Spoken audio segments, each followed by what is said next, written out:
Assalamualaikum warahmatullahi wabarakatuh. Innal hamdalillah nahmaduhu wa nasta'inuhu wa nastaghfiruhu wa natubu ilayh. Wa na'udzu billahi min shururi anfusina wa min sayyiati a'malina. May yahdihillahu fala mudilla lahu wa may yudlilhu fala hadiya lahu. Asyhadu an la ilaha illallah wahdahu la syarika lahu wa asyhadu anna Muhammadan 'abduhu wa rasuluhu la nabiyya ba'dah. Allahumma salli wa sallim wa barik wa an'im ala habibikal mustafa wa rasulikal mujtaba nabiyyina wa habibina Muhammad sallallahu alaihi wasallam wa ala alihi wa sahbihi wa tabi'ina wa man tabi'ahum bi ihsanin ila yaumiddin. Amma ba'd. Hadirin wal hadirat rahimani wa rahimakumullah. Kita lanjutkan pembahasan kitab fikih manhaji ya, atau fikih yang terstruktur ala mazhabil Imam Syafi'i, berdasarkan mazhabnya Al-Imam Asy-Syafi'i rahimahullahu ta'ala. Sekarang kita masuk pada pembahasan aqsamul miyah, atau pembagian air, bisa dikatakan jenis-jenis air. Kenapa mesti yang dibahas pertama-tama air dulu? Ya karena air ini sebagai alat yang utama untuk bersuci, maka harus diketahui dahulu ini masuk pembagian air yang mana, karena bisa jadi air tersebut tidak sah dipakai untuk bersuci.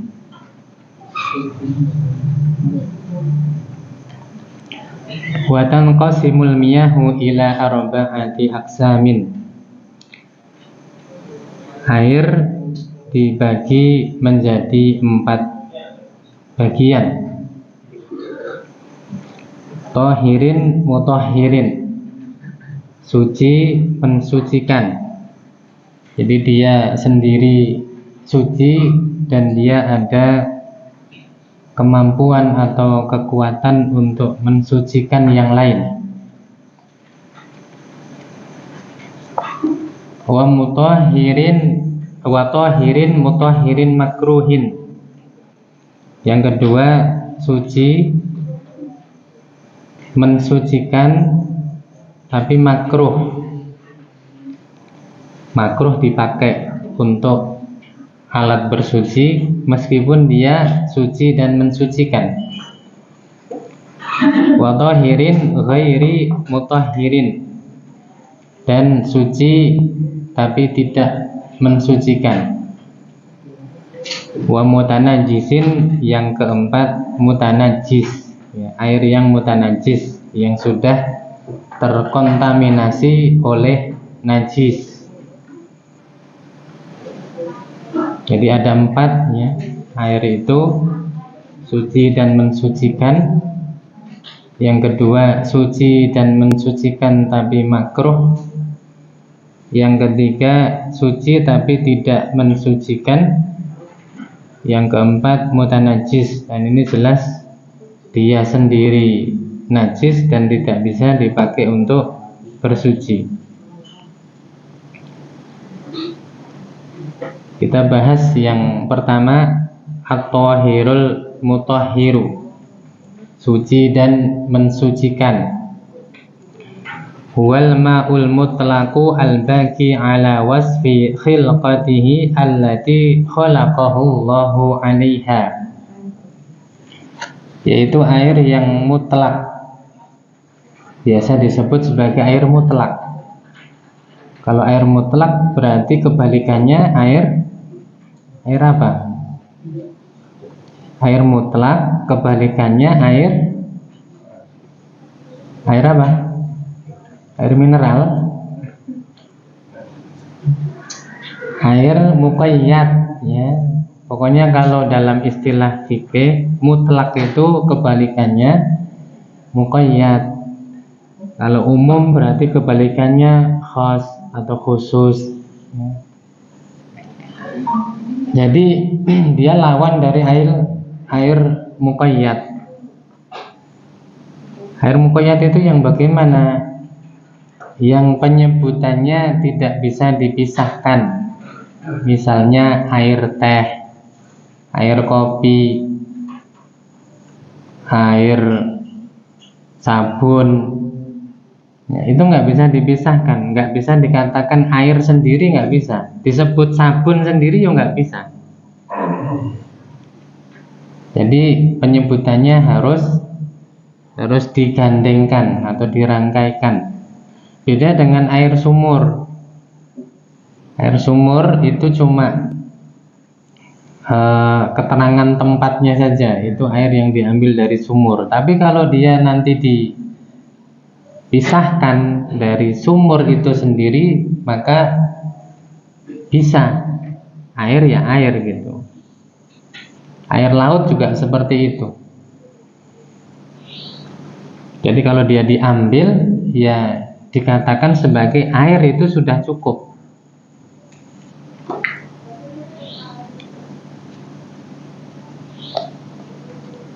Yaitu yang tetap, air mutlak itu air yang tetap pada sifat penciptaannya sebagaimana yang Allah ciptakan padanya.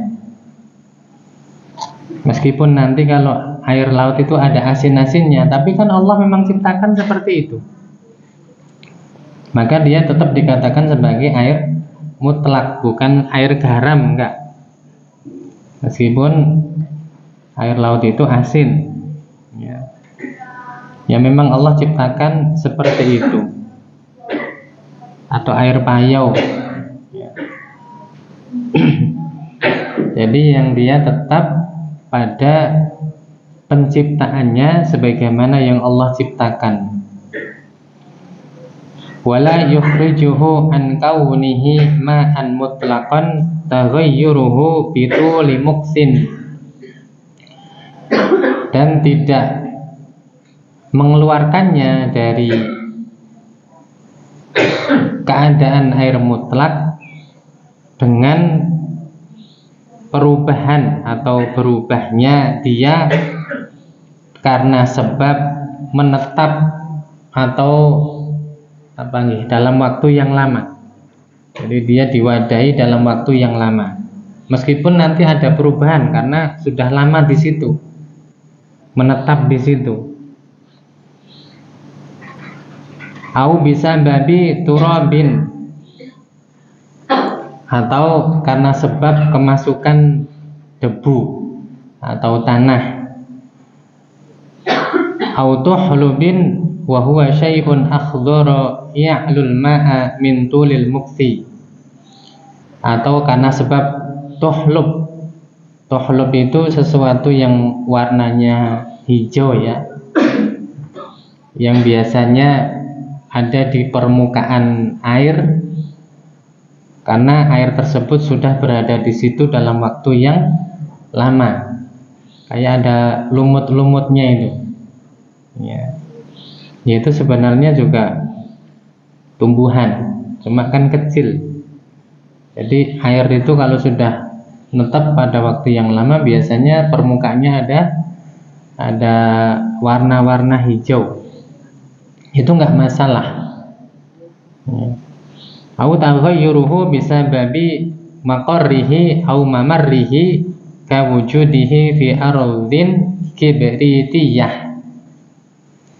Atau dia berubah air tersebut karena sebab maqarrihi, ya, tempatnya, ya, tempat yang menampungnya.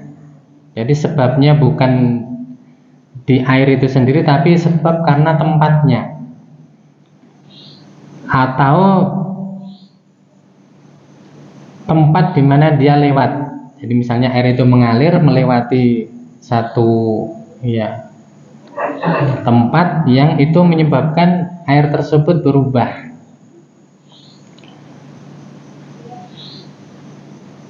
Misalnya keberadaannya pada tempat yang mengandung belerang. Jadi kalau air itu menetap di tempat yang mengandung belerang atau lewat di tempat yang mengandung belerang, itu kan menyebabkan air tersebut aromanya berubah. Tapi tidak masalah, itu tidak menghilangkan kemutlakan air. Maka au mururihi 'alaiha, atau melewati tempat yang ada kandungan belerangnya. Wa dzalika li ta'azzuri saunil mahi an dzalika. Karena yang demikian itu akan menyebabkan kesusahan untuk menjaga air dari terkena efek kontaminasi tersebut. Karena nggak mungkin atau memberatkan sekali ketika harus menjaga air dari kontaminasi tempat atau tempat mengalirnya. Wal aslu fi tuhuriyatil ma'il mutlaq ma rawal Bukhari. Dan al-aslu itu bisa dikatakan sebagai dalil atau sebagai dasar atau sumber. Maka kalau ada hadis yang la asla lahu, berarti hadis itu tidak diketahui sumbernya dari mana. Tiba-tiba menyebar, sudah terlanjur masyhur, tapi tidak diketahui sumber penulisannya dari kitab apa atau pengambilannya dari kitab apa. Dan itu banyak hadis yang la asla lahu itu banyak.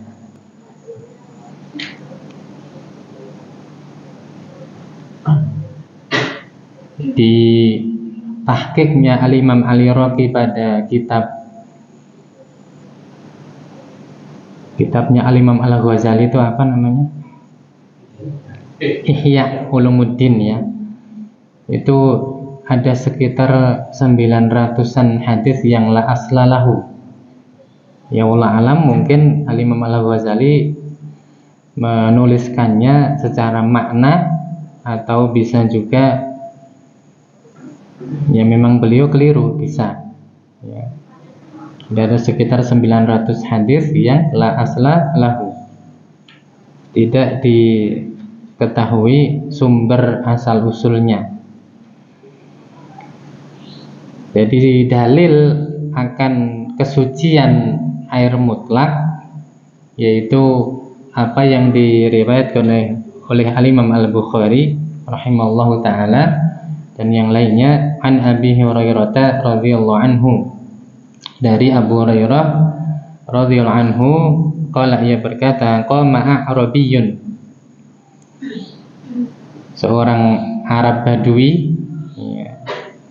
Arab Badui itu para ulama mengatakan mereka disifatkan sebagai al-jahal, bodoh, dan jafa. Jafa itu wak-waan atau apa nggak kenal sopan santun.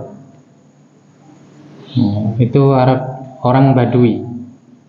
Nek orang sekarang diarani Badui ya berarti wak-waan atau nggak kenal sopan santun. Jadi seorang Arab Badui yang mereka biasanya tinggal di lembah-lembah atau di bukit-bukit, dan mereka ini nomaden, berpindah-pindah, nggak punya tempat yang tetap. Dia berdiri fabala fil masjid, lalu kencing di masjid. Di riwayat yang lain di satu pojok masjid. Dan wallahu alam, saya pernah baca masjidnya Rasulullah itu ukurannya 50 kali 50. Berarti lumayan besar 50 kali 50. Dia kencing di masjid. Masjidnya yang dimaksud adalah Masjid Nabawi. Faqama ilaihin nasu liyaqa'u bihi. Maka beberapa sahabat ya, atau orang-orang ya, karena orang yang ada di saat itu ya para sahabat Rasulullah, mereka berdiri untuk menghardiknya. Ya, menghardik ini bisa dengan ucapan atau bisa dengan fi'il atau perbuatan. Diusir kayak atau di mungkin di zaman kita udah dipukuli. Intinya dengan perbuatan. Faqala Nabi sallallahu alaihi wasallam, maka Nabi sallallahu alaihi wasallam bersabda, "Da'uhu, biarkanlah ya. Wa hariqu ala baulihi sajlan min ma'in aw danuban min ma'in." Dan siramlah ya, di atas tempat kencingnya tersebut satu timba air. Ini sajlan au danuban, ini pembahasannya panjang oleh para ulama ahli hadis. Ada yang mengatakan itu keraguan perawi, ada yang mengatakan antara sajlan dan danuban itu beda. Ada yang mengatakan sajlan itu kalau enggak penuh, danuban itu kalau airnya penuh. Wah, pokoknya pembahasannya panjang. Ya, ulama kalau membahas satu kata di dalam satu hadis itu panjang lebar. Yes, intinya setimba air gitu aja. Fa inna ma bu'istum muyassirina wa lam tub'atsu mu'assirin. Karena sesungguhnya kalian itu diutus untuk memberikan kemudahan atau memudahkan ya, dan kalian tidak diutus untuk menyusahkan atau menyulitkan. Karena hadis ini mengandung banyak faedah ya. Di antaranya, idza jutama'a ad-dararani wa lam yumkin al-khuruju anhuma irtikabu akhaffahuma. Apabila ada dua madarat berkumpul atau lebih ya, dua madarat berkumpul atau lebih dan tidak mungkin untuk keluar darinya. Kalau mungkin keluar ya harus keluar dari madarat tersebut. Tapi kalau nggak mungkin keluar, maka jalani yang paling ringan darinya. Paling ringan darinya. Apa madarat di situ? Yang pertama, orang tersebut kencing di masjid. Ini jelas madarat. Ini jelas masalah. Ini orang masjid kok dikencingi. Yang kedua, kalau diusir ada madarat lagi, madarat yang lain. Kalau dia nggak diusir, kan kencingnya cuma di situ saja. Tapi kalau dia diusir ya, atau dihardik, maka dia akan lari atau pergi atau melawan, dan kencingnya tersebut bisa kemana-mana. Repot lagi nek kencingnya dicipratkan yang menghardik ya, repot, tambah repot lagi. Jadi ada dua madarat yang tidak mungkin keluar darinya, maka jalani yang paling ringan. Yang paling ringan ya dibiarkan itu, biarkan. Jadi nanti kencingnya tetap di situ, tinggal solusinya sekarang ya, tuangi dengan seember air ya. Jadi madaratnya lebih kecil daripada kalau dia diusir. Itu jelas madaratnya besar. Coba nih diusir kencingnya kemana-mana, terus yang mensucikan kan tambah repot, tambah susah. Kemudian faedah yang selanjutnya, air itu merupakan alat utama untuk bersuci. Bahkan sebagian ulama mengatakan ya harus air, tidak boleh bersuci dengan yang lain.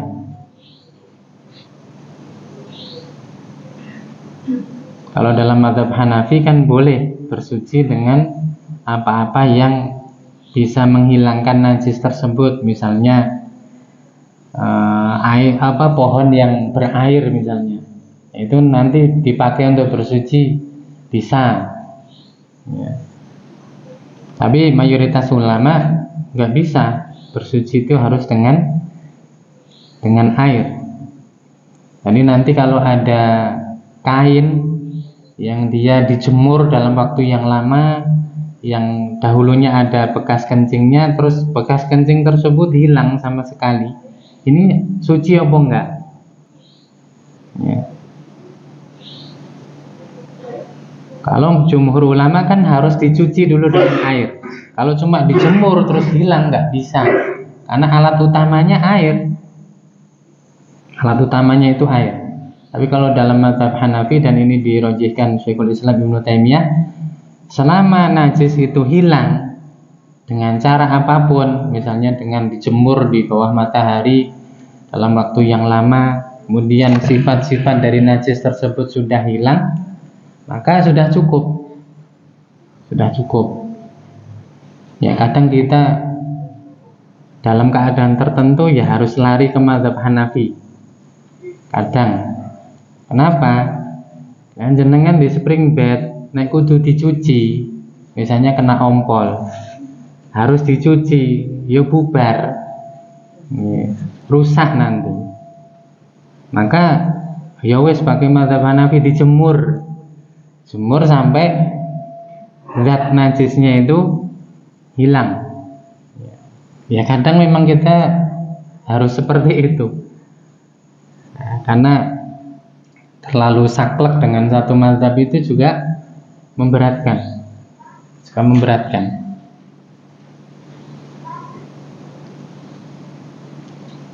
Saya sendiri di rumah itu ya menghadapi problem najis, karena ya saya ngopeni ibu mertua ya, sama istri.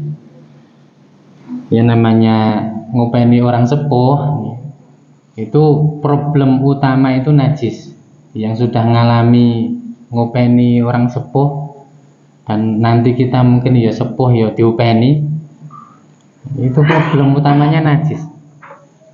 Nah itu berat sekali kalau kita berpegang pada hadis ini tadi.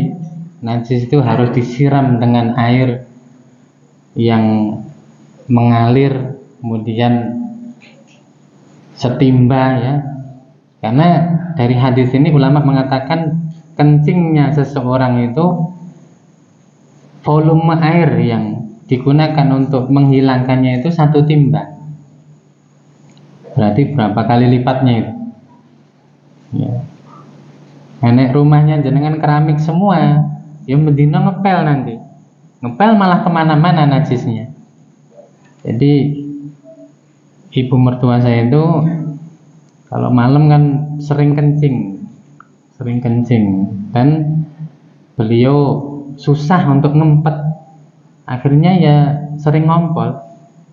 Entah ngompolnya di kasur atau ngompolnya ketika jalan ke kamar mandi.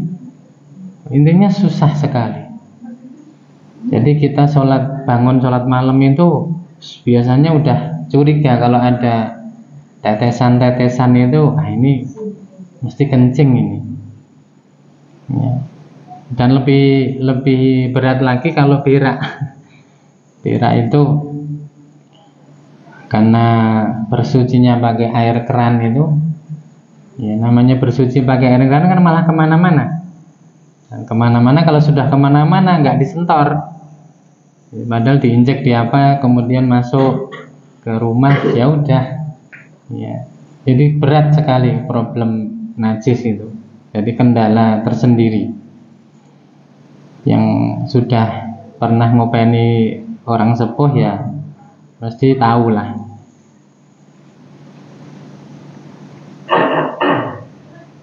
Terus akhirnya apa? Ya pindah ke mazhab Maliki. Mazhab Maliki itu berpendapat najis itu nggak wajib disucikan. Kecuali kalau mau sholat. Kecuali kalau mau sholat. Jadi najis itu nggak wajib disucikan atau dibersihkan. Bukan berarti jangan dibersihkan ya, nggak wajib itu hukumnya. Berarti kalau nggak wajib ya di bawahnya wajib sunnah atau cuma dianjurkan, tapi tidak wajib menurut mazhab Maliki. Maka itu ya kita cuma andalannya istighfar, karena kita nggak bisa sempurna, nggak bisa sesuai dengan apa yang diinginkan oleh Allah. Najisnya kemana-mana terus tiap hari, apalagi keset ya. Keset itu kan nggak mungkin dijemur sekali terus kering, karena tebel kan dia. Nah, keset kalau ganti terus ya habis nanti. Jadi keset itu sampai 3, tapi ya kena semua, tetap kena semua. Wong keset yang ini ganti yang ini, ganti yang ini. Jadi itu problem najis ya.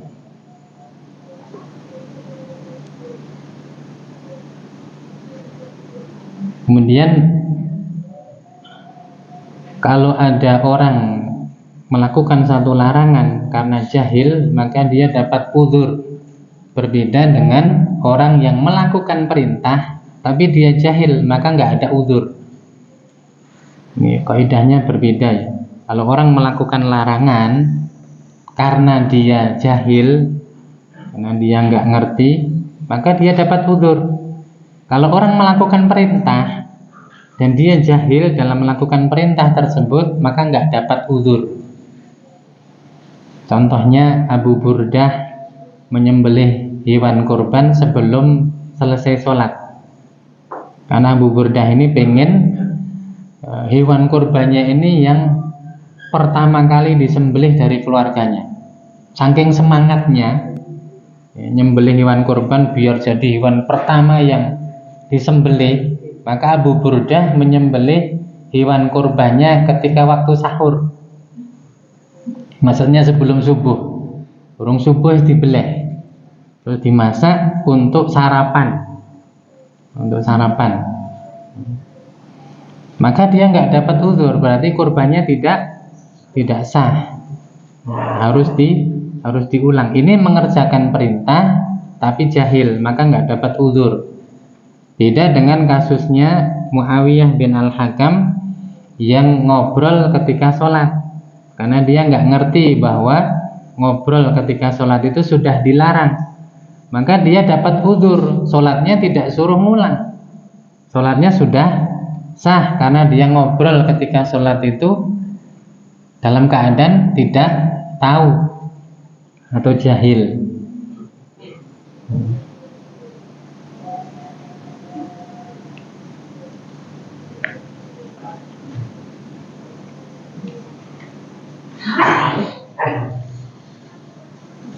Dan banyak juga faedah-faedah yang lain. Intinya kita ini, karena Rasulullah mengatakan bu'istum, kalian itu ya umat ini diutus untuk memberikan kemudahan, bukan untuk menyulitkan. Jadi pilih yang mudah, selama itu tidak mengandung dosa ya. Karena kata Aisyah radhiyallahu anha, Rasulullah itu kalau dihadapkan pada 2 perkara dan kedua perkara tersebut hukumnya sama-sama boleh, maka beliau pasti milih yang mudah. Pasti milih yang mudah.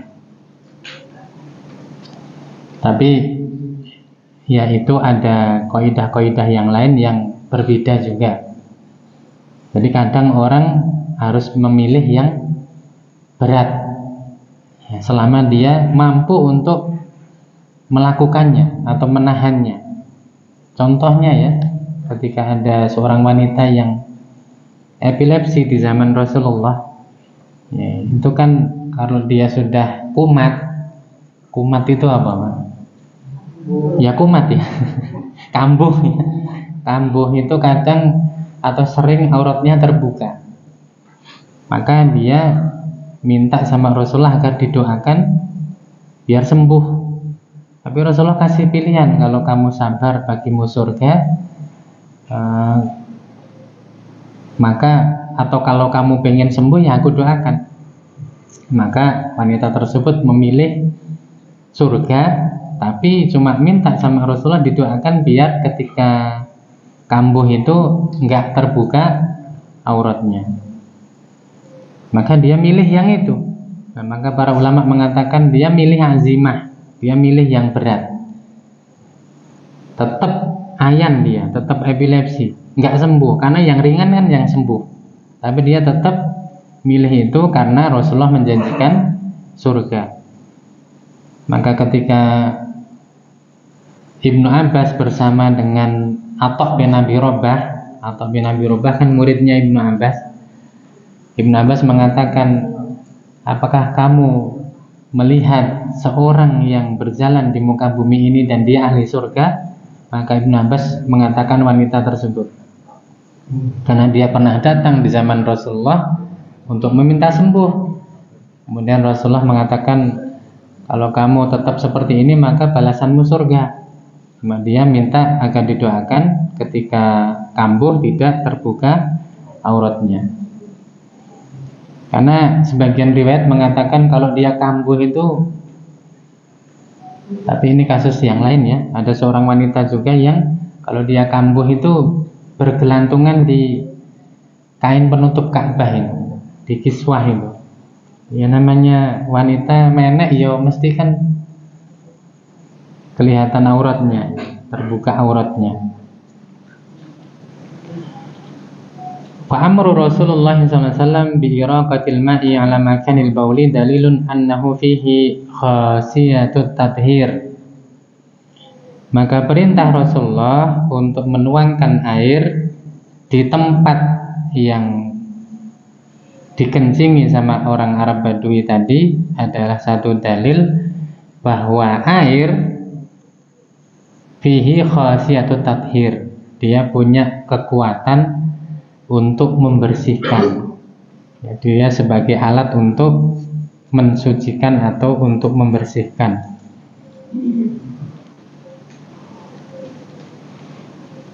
Yang kedua, at-tahirul mutahhirul makruh, air yang suci mensucikan tapi makruh digunakan.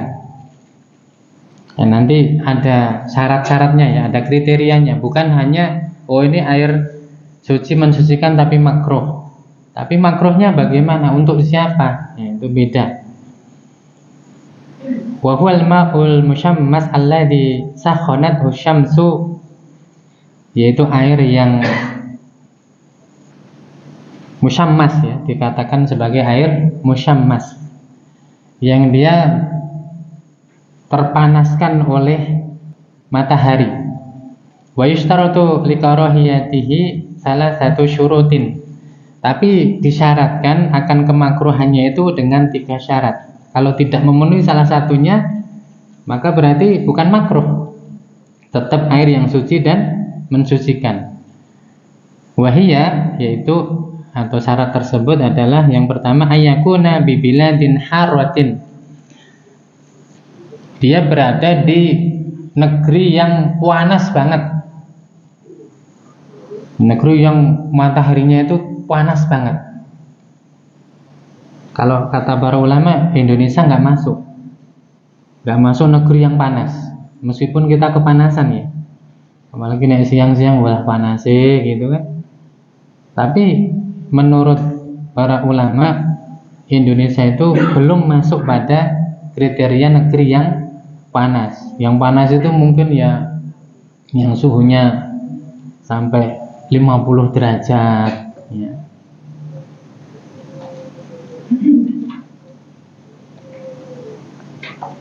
Di beberapa negara Afrika ya, itu bisa dikatakan sebagai negeri yang harrah, yang panas. Jadi kalau air tersebut di Indonesia kena matahari, maka bukan termasuk air musyammas, karena ini di negeri yang atau berlaku di negeri yang panas. Yang kedua, ayyakuna mawdu'an bi awanin muntabiqati ghairi dhahabi wal fiddati, dia berada di bejana muntabi'ah, apa nih ya, tadi muntabi'ah itu yang ditempa, di bejana yang ditempa selain dari bejana emas dan perak. Misalnya di bejana aluminium atau tembaga, ya, kal hadid, maka di sini disebutkan seperti dia berada di bejana yang dari besi, wan nuhas, tembaga, wa kullu ma'danin qabilin litorqi, ya, dan semua yang dia ditempa. Kalau di ember berarti enggak. Ember kan plastik, ya, dia enggak ditempa, wadahnya tidak ditempa, enggak seperti tembaga atau perunggu yang dia dijadikan bejana itu dengan cara ditempa. Kalau zaman dulu ditempa. Kalau di kolam ya nggak apa-apa karena itu kan semen, ya. Yang ketiga, ayyakuna isti'maluhu fil badani li adami walau mayitan aw hayawanin yalhaqul barasi kal khayli. Dan dia digunakan atau penggunaannya itu jadi dikatakan makruh kalau dia digunakan pada badan manusia, meskipun badan orang yang sudah meninggal, atau penggunaannya pada hewan yang hewan tersebut bisa terkena penyakit baros. Penyakit baros itu kayak gudikan itu loh. Apa ya? Ada yang tahu penyakit baros itu apa? Afwan, bukan gudikan, yang belang-belang ya, putih-putih itu. Buras ya. Panu. Iya, kusta. Kusta. Kalau khayli seperti hewan unta. Jadi unta itu kalau dimandikan pakai air musyammas itu nanti bisa kena kusta kayak manusia. Berarti kalau yang dimandikan kucing, air musyammas dipakai mandikan kucing, berarti bagaimana? Ya nggak apa-apa, kucing kan nggak kena kusta tuh. Ya, jadi hewan-hewan saja yang jadi penggunaannya pada manusia atau hewan yang dia bisa berpenyakit kusta. Berarti kalau digunakan untuk nyuci motor, nyuci mobil, ya nggak apa-apa, nggak apa-apa. Itu syarat-syaratnya makruh digunakan. Terus di sini disebutkan wadzalika li anna syamsa bihiddatiha tufsilu minhu zuhumatan ta'lul ma'a. Yang demikian itu ya makruh ya karena sesungguhnya matahari dengan panasnya itu bisa memisahkan dari bejana tersebut zuhumah, karat-karat yang nanti karat tersebut akan naik ke permukaan air. Fa in laqatil badana bi sukhunatiha amkana an tudhirra bihi faturisuhul baras. Maka ketika karat-karat tersebut, air yang tercampur karat-karat tersebut atau minyak-minyak tersebut terkena badan, maka memungkinkan atau mungkin badan tersebut akan termudoroti olehnya sehingga dia bisa terkena penyakit baros, wa huwa maradun yusibul jilda, yaitu penyakit yang mengenai kulit, penyakit kulit ya. Baros itu penyakit kulit. Jadi air musyammas itu enggak sembarangan hukumnya makruh, tapi ada syarat-syaratnya. Berarti kalau di Indonesia aman ya, aman. Misalnya jenengan ngirit, nanti mandikan anaknya pakai bejana ember, wah ini daripada manasin air, mending dipanaskan matahari. Maka nggak masalah insyaallah, nggak apa-apa. Karena pertama, negara kita bukan termasuk negara yang panas banget. Ya panas tapi nggak panas banget.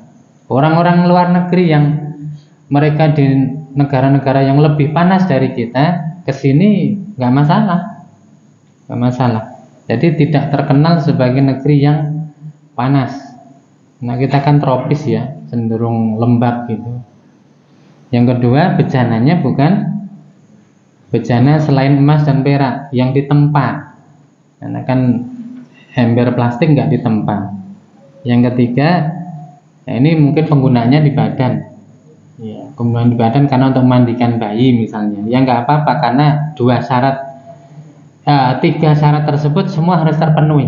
Tidak lolos salah satu syarat, ya berarti tidak memenuhi. Ya. Misalnya di bejana besi misalnya, embernya besi, kemudian kita gunakan untuk mandi, tapi negara kita kan bukan negara yang termasuk panas, maka boleh.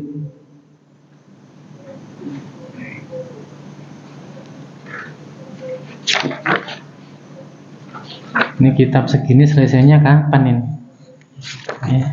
Ini baru sehalaman saja belum selesai ini. Mungkin sudah syaraq. Demikian Allah Ta'ala alam bisawab. Wa sallallahu ala nabiyyina Muhammad wa akhiru da'wana alhamdulillahi rabbil alamin. Subhanakallahumma wa bihamdika asyhadu an la ilaha illa anta astaghfiruka wa atubu ilaik. Wassalamualaikum warahmatullahi wabarakatuh.